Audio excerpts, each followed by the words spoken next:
everybody, and we would like to invite you to Lake Woodpecker.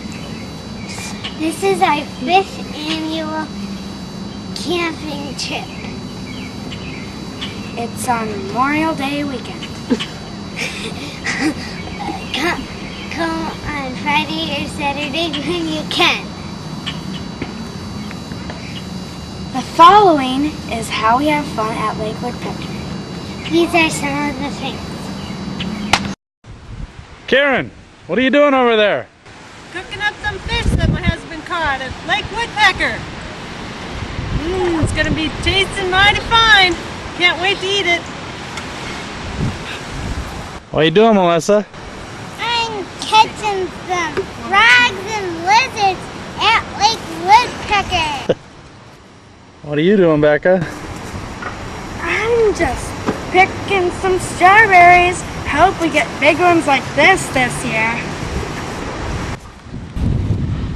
Hey Mike, what's going on? We're going fishing. We got a new rod. It's the biggest rod in Lake Woodpecker.